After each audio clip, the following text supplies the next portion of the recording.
Nigeria's political atmosphere may have just taken a dramatic turn. What happened at the office of the former President Goodluck Jonathan this morning is already raising serious conversation across the country ahead of 2027. A massive crowd of supporters stormed his office, passionately calling on him to return and contest for president once again. The group says Nigeria needs experienced leadership and believe Jonathan still has a major role to play in the country's future.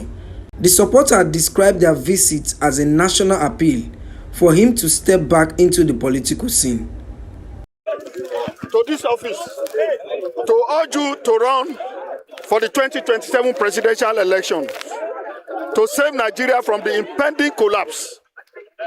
Though we did not meet you in person, we believe that our message was unreservedly passed on to you, as it was the entire Nigerian people through the media. Since then, Your Excellency, we have had its little information as to whether you have yielded to our clarion call, as you have not yet, within our knowledge, picked a nomination form for the presidential contest in any registered political party. Because of our genuine fear of a possible collapse of Nigeria, as peace and unity is now gradually eluding all of us, we decided to march on your office today again, hoping you will step out to receive us and make a statement that will gladden our hearts and the entire nation. We are asking you to hear our cries and contest the 2027 presidential election. The mammoth crowd that came with us here today is a fragment of our supporters nationwide. Your Excellency, we have over 10 million supporters nationwide, members of this coalition, we are 10 million. And then we represent every tribe, every political party, and tongue. We, young, old girls and boys, men and women, are all here crying for your voice to say yes to our request. We are asking you, sir, to kindly make a commitment to run for the 2027 presidential election. Secondly, we want you to immediately pick a nomination, a presidential nomination form of any party of your choice to contest the election. We pledge to join you in any party of your choice and to relay millions of Nigeria nationwide for you. Your Excellency, this contest for 2027 presidential elections, contest the 2027 presidential elections and give us the opportunity to vote for you once again. We are sure of over 10 million votes coming from this group across the country. God bless you, sir, as you say yes to our heart's request. Long live to President Goodluck Jonathan's family, long live Nigeria. I am Dr. Tom Ohikere, once more.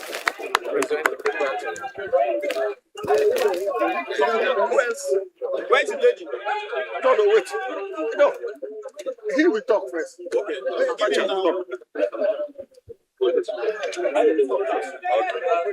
Your Excellency, members of the press corps, my name is Amadou Samson Abacha.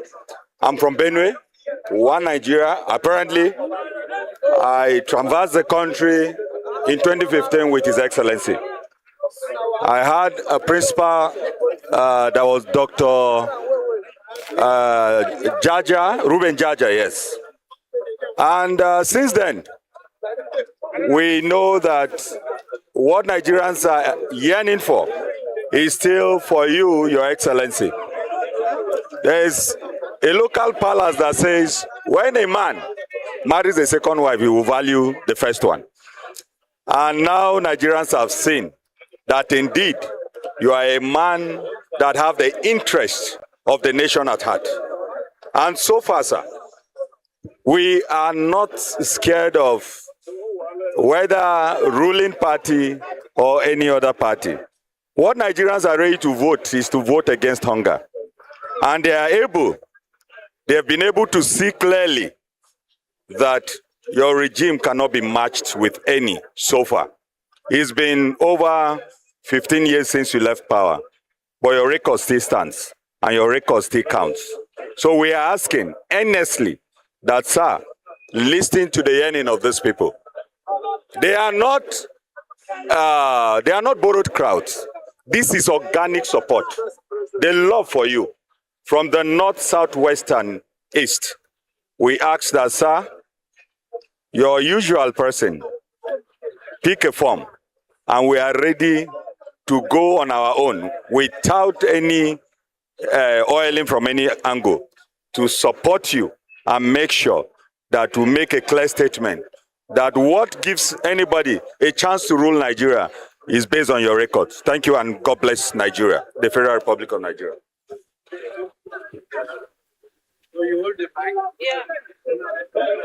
My name is Chikodi Adogo from Anambra State. I stand here today as a voice of my generation, young Nigeria, who are still trying to understand what true governance feels like. Your Excellency, many of us in our early 20s has grown up in Nigeria, where basic things like stable electricity, good road, good health quality, and functional education feels like privileges rather than right. But sir, there is one thing we often hear about: when times worked better, when leadership felt more responsive, and when Nigeria had a stronger sense of hope. That was the time during your administration. Sadly, many of us were too young to fully appreciate it. But today, we clearly understand what we are missing. Sir, we, the generation, do not want to inherit struggles and pass it on. We want to experience a good governance for ourselves. We have something better to give to the next generation. That is why we are here today, sir. With humility and a deep respect, I make appeal, sir. We urge you to declare your interest in the 2027 presidential election, sir. Thank you, sir. Okay. Where are you going now? Where are you going now? Don't come back.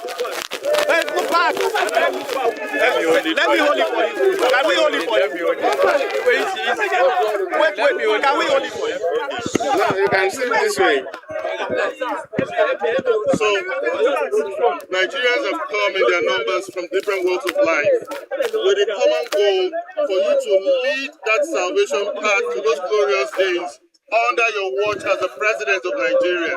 Would you accept this request or not? It's a clear call from Nigerians. My children, my brothers, and my sisters, first and foremost, let me welcome you to my office in Abuja here, and thank you for showing interest in your country. If you have no interest in the country, you will not bother to be here. So I can say that you are showing signs of being patriotic Nigerians. And I will encourage you to continue to be patriotic to the country. It's only patriotic citizens that build their nations. Unpatriotic citizens will destroy their nation, take the money to anywhere to enjoy their life. So you must be patriotic. And things are very, very clear. The key thing we need in this country is peace. So as young people, because most of you here, more than 80% of you are very young people. I don't even know how old some of you were when I was the president. But the key thing is peace in this country, and you will continue to advocate for that. And you continue to advocate for peaceful and credible elections in the country. Because if we don't have peaceful and credible elections, most good citizens will not want to bother to get involved in politics. And as youth, we will continue to advocate for that. It's very dear to us, peaceful elections. And indeed, you, as young people, must continue to be fully involved in the electoral processes, especially your right to vote. I've observed elections in about 14 or more African countries. Some have been there 2 times. And even Southeast Asia. Nigeria have the lowest turnout of elections in every election cycle. We have the highest voters apathy. And it shows as if people are not even interested in their elections. We have the worst, the least I've never been to a country that has the low numbers we have, tens of percentage of voters. I think INEC need to do something about it, need to study it, get consultants to look at it, and what is the cause, and do something.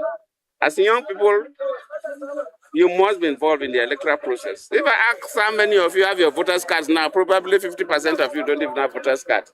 And you're asking me to go and contest the election. So you must be patriotic, you must participate in the electoral process. Yes, you have asking me to come and contest the next elections.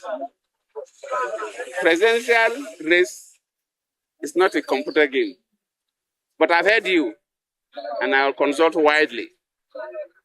But the most important thing is in Nigeria that the young people will have hope. In Nigeria that will plan for our grandchildren. These countries, people travel abroad to go and enjoy. These things don't happen overnight. Leaders after leaders plan for the grandchildren and build their country.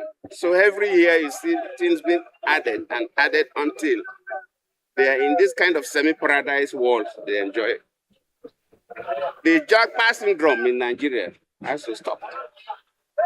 The highest level of disdain shown to Nigerian youths abroad has to stop.